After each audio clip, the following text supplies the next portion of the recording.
Innal hamdalillah nahmaduhu wa nasta'inuhu wa nastaghfiruh wa na'udzu billahi min shururi anfusina wa min sayyiati a'malina. May yahdihillahu fala mudilla lahu wa fala hadiya lahu. Asyhadu an la ilaha illallah wahdahu la syarika lah wa asyhadu anna Muhammadan abduhu wa rasuluhu alladzi la ba'da. Qala Allah ta'ala fil Qur'anil Karim, ya ayyuhalladzina amanu taqullaha haqqa tuqatih wa la tamutunna illa wa antum muslimun. Wa qala ta'ala aidan, ya ayyuhan nasu taqu rabbakum alladzi khalaqakum min nafsin wahidah wa khalaqa minha zawjaha wa batha minhuma rijalan katsiran wa nisaa'a wa taqullaha alladzi tasaaluna bihi wal arham innallaha kana 'alaikum raqiba. Ya ayyuhalladzina amanu taqullaha wa qulu qawlan sadida yuslih lakum a'malakum wa yaghfir lakum dhunubakum wa may yuti'illaha wa rasulahu faqad faza fawzan adzima.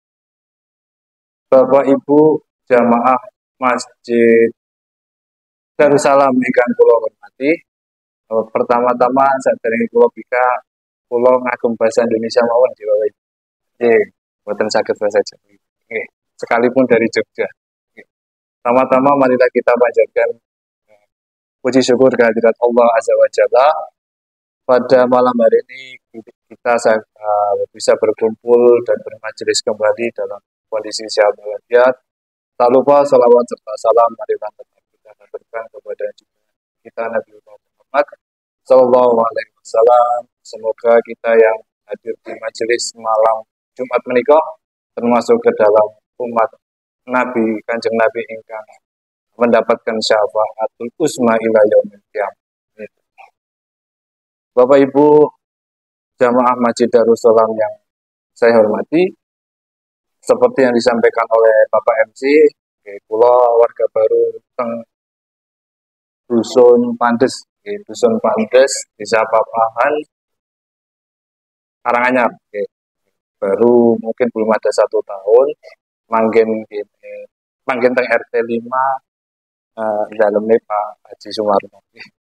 Dan sehari-hari mungkin Bapak Ibu kok jarang melihat saya, sehari-hari pulang pergi kadangkala ke Jogja, kadangkala juga ke tempat dinas di Maluku Utara, Bapak Ibu, tapi sangat kebetulan hari ini masih dalam masa libur semester sebelum kembali melanjutkan kewajiban sebagai salah satu abdi negara di wilayah tersebut.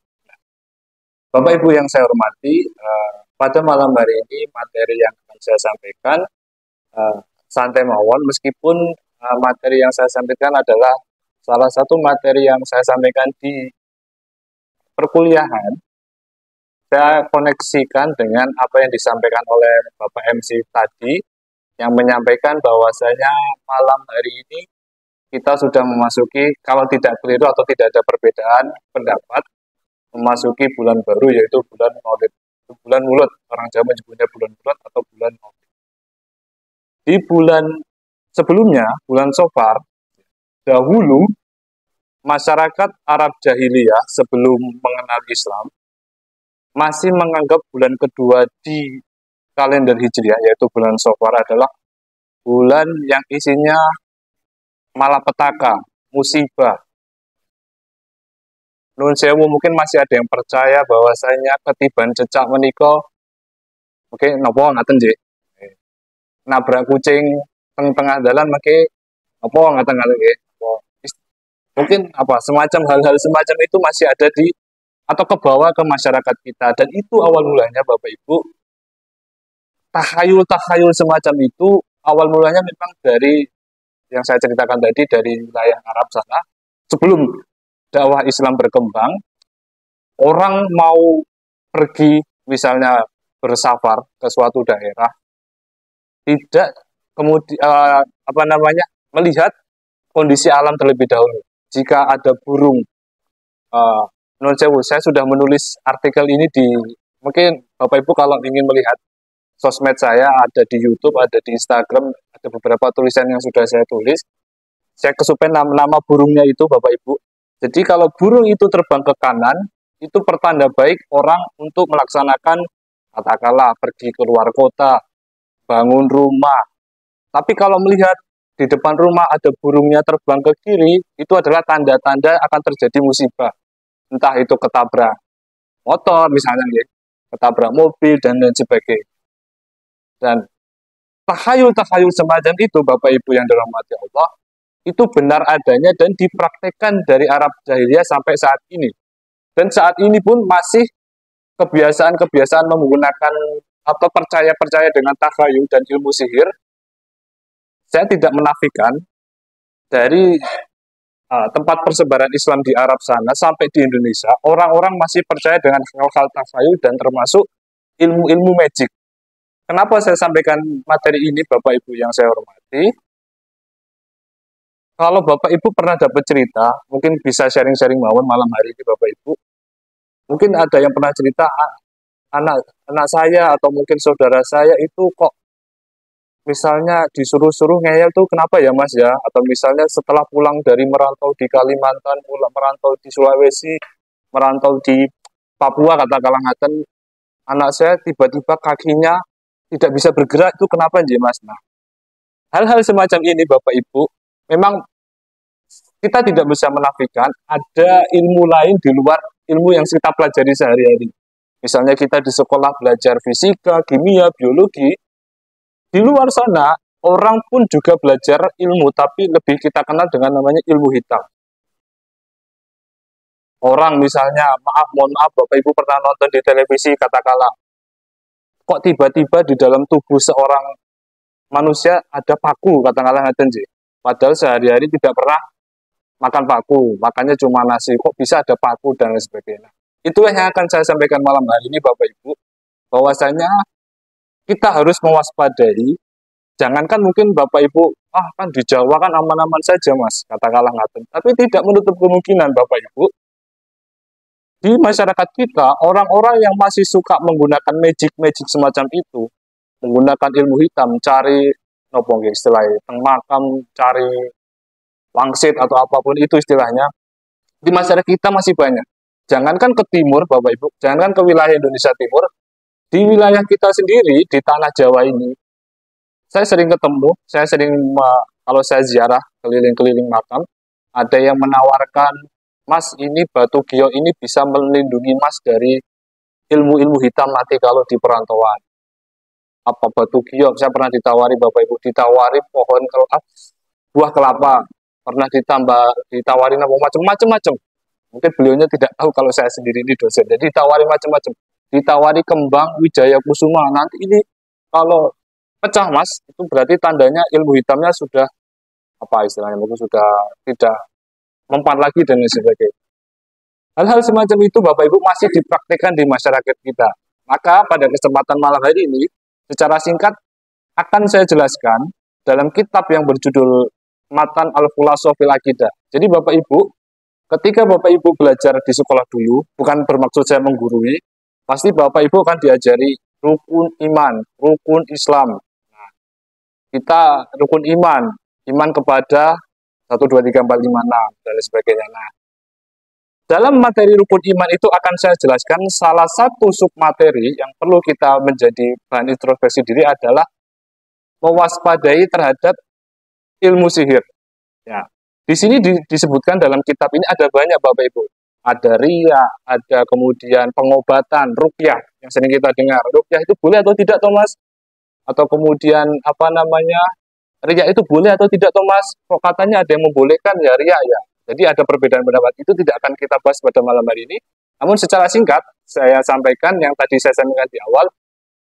Apa sih itu ilmu hitam yang sering kita dengar? Kok ada sihir dan lain sebagainya? Akan saya jelaskan pada kesempatan malam hari ini secara singkat dan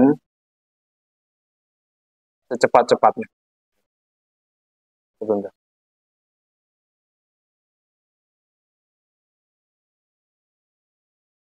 Bapak Ibu yang dirahmati Allah, di sini penulis menyampaikan bahwasanya ilmu sihir itu terbagi ke dalam 2 jenis. Wahuwa nau'ani. Ilmu sihir itu dibagi ke dalam 2 jenis. Al-awal, akdun waruko ayu qiraati wa talasim yatawassalu biha as-sahir illa istikhdami as-sayatin fima yuridu bihi min daruril masfur. Kata penulis, Bapak Ibu, sihir itu ada yang berbentuk ruko. Ruko itu doa-doa, jampi-jampi. Oke. Mungkin kalau kita ke dukun, satu dukun misalnya didoakan apa, saya kurang tahu jadi Bapak doanya seperti apa, itu termasuk juga sihir. Atau qiraatut talasim, atau doa-doa, misalnya surat Yasin atau surat apa yang di dalam Quran kemudian dijadikan sebagai talasim.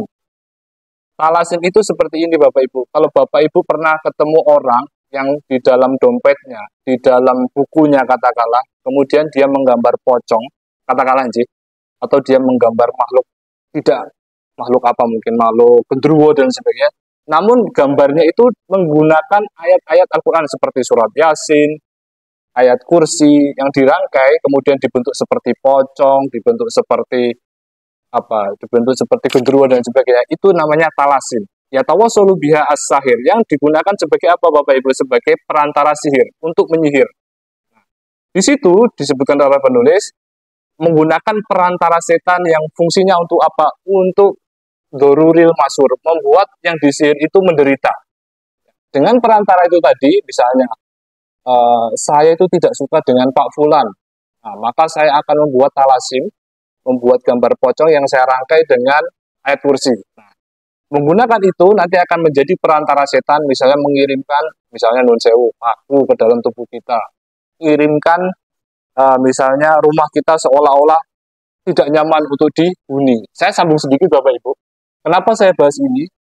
Saya sudah mengalami 2 kali. Ada 2 teman saya, dulu curhat kepada saya, Mas, kok saya di rumah itu nggak nyaman ya?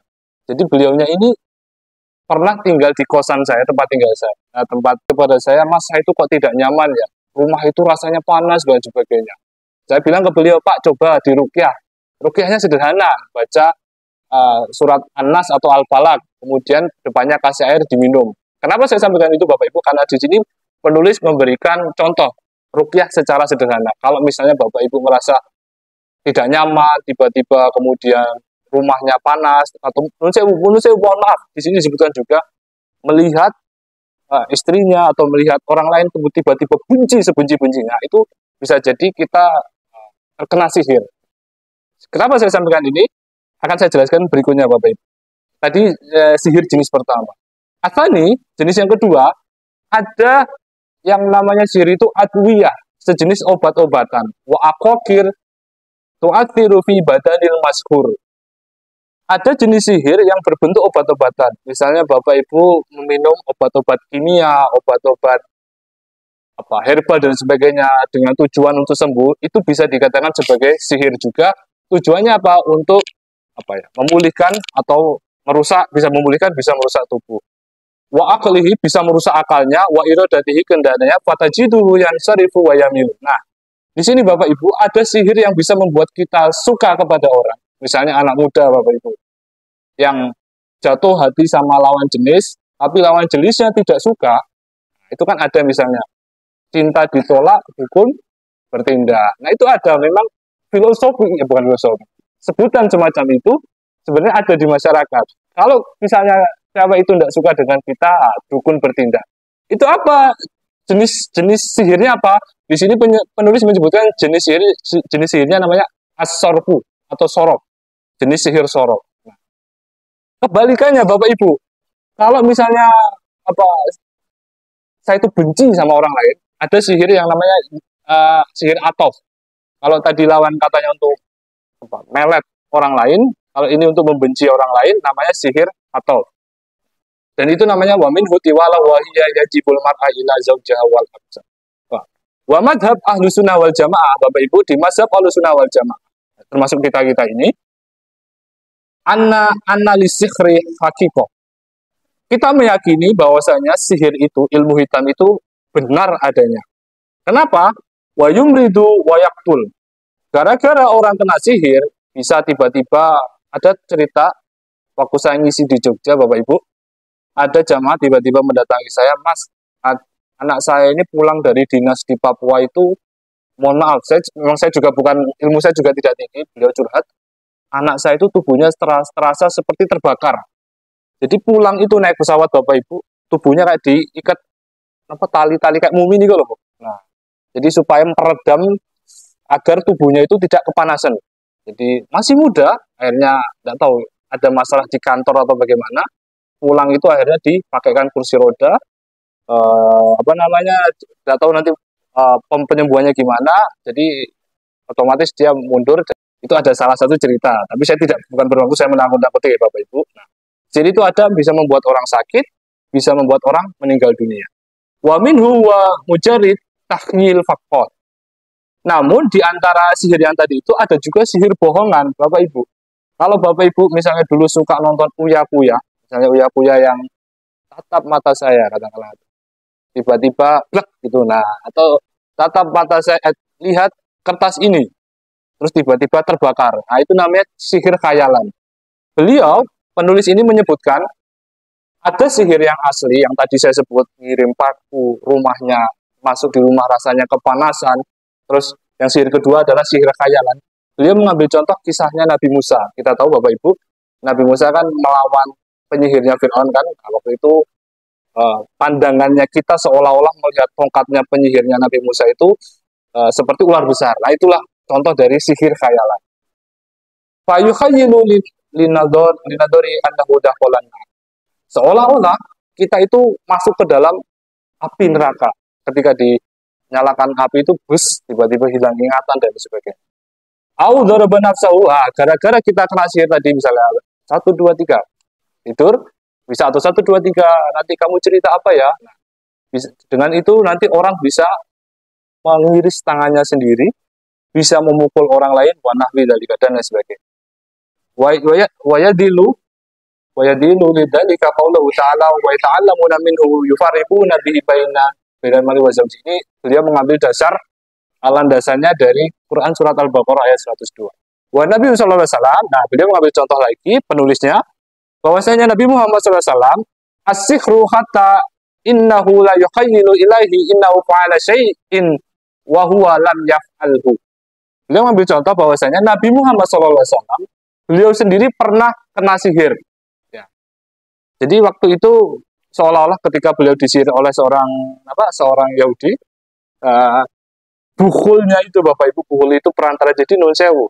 Orang kena sihir itu Bapak Ibu pasti ada perantaranya. Tadi saya sebutkan talasim, perantaranya ada yang pakai kertas digambar dengan pocong, pocong dibentuk dengan tulisan Quran, itu tadi ayat kursi dan sebagainya. Ada juga bukhul. Jadi saya kasih tahu Bapak Ibu, jangan sering-sering memposting di media sosial ketika nun sewu Bapak Ibu foto cekrek. Itu bisa dijadikan sebagai perantara orang yang tidak suka kepada kita, kemudian ngirim sihir ke situ. Jadi perantara itu banyak Bapak Ibu, tidak cuma dengan talasim tadi, dengan tiwalah yang gambar pocong, genderuwo dan sebagainya. Bisa juga memakai foto kita. Ya, foto itu diambil, bisa dijadikan perantara. Misalnya, saya kasih contoh. Dengan gambar itu misalnya, mohon maaf, ditusuk jarum.